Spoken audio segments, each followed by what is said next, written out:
Right, మరో breaking news చూస్తున్నాం. తమిళనాడు ప్రభుత్వానికి రాష్ట్రపతి షాక్ ఇచ్చారు. నీట్ ప్రవేశ పరీక్ష నుంచి తమిళనాడును మినహాయించాలంటూ పంపిన వ్యతిరేక బిల్లును రాష్ట్రపతి ద్రౌపది ముర్ము తిరస్కరించారు. 2021-22లో రాష్ట్ర శాసనసభ రెండుసార్లు నీట్ వ్యతిరేక బిల్లును ఆమోదించి కేంద్రానికి పంపించింది. అప్పటి నుంచి బిల్లులు పెండింగ్లోనే ఉన్నాయి. అన్ని ఆధారాలతో కేంద్రానికి పంపించినా కూడా నీట్ నుంచి తమిళనాడును మినహాయించేందుకు కేంద్రం నిరాకరించిందని అసెంబ్లీలో ముఖ్యమంత్రి స్టాలిన్ వెల్లడించారు.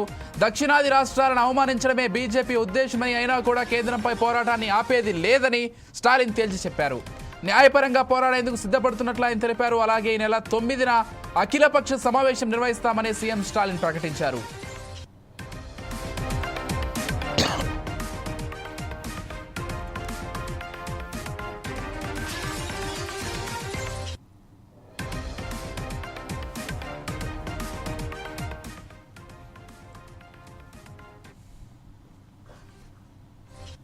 రైట్, ఇక ఉమ్మడి నీట్ పరీక్షలో తమ రాష్ట్రానికి మినహాయింపు ఇవ్వాలని ఏదైతే అసెంబ్లీలో బిల్లు పాస్ చేసి రాష్ట్రపతికి పంపిస్తే దాన్ని తిరస్కరించినట్లుగా మనకు తెలుస్తోంది. ఇప్పటికే 2 సార్లు తిరస్కరించినట్లుగా తెలుస్తోంది. ఇక ఈ అంశానికి సంబంధించి అసెంబ్లీలో స్టాలిన్ కూడా మాట్లాడారు.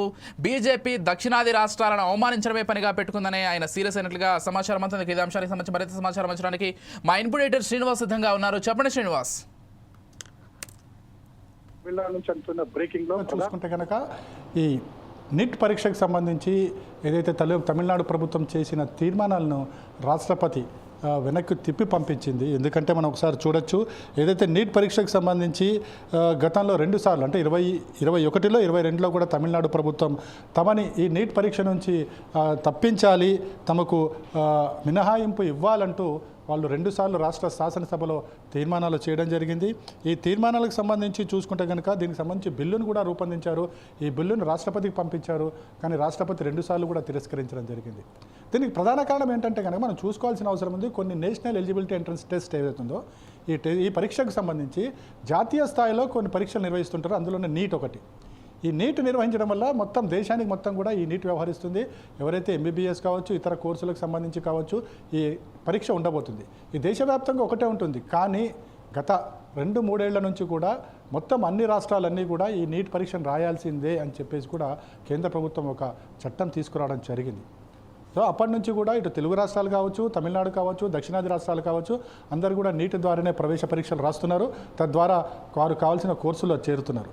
కానీ గత ఏదైతే బిల్లు తీసుకొచ్చిందో అప్పటి నుంచి కూడా తమిళనాడు ప్రభుత్వం దీన్ని వ్యతిరేకిస్తూనే ఉంది. 2021 సంవత్సరాల్లో కూడా రాష్ట్ర శాసనసభలో తమకు ఈ నీట్ నుంచి మినహాయింపునివ్వాలి అని చెప్పేసి వాళ్ళు రాష్ట్రపతికి బిల్లు పంపించడం జరిగింది. ఆ బిల్లును రాష్ట్రపతి తిరస్కరించడం జరిగింది.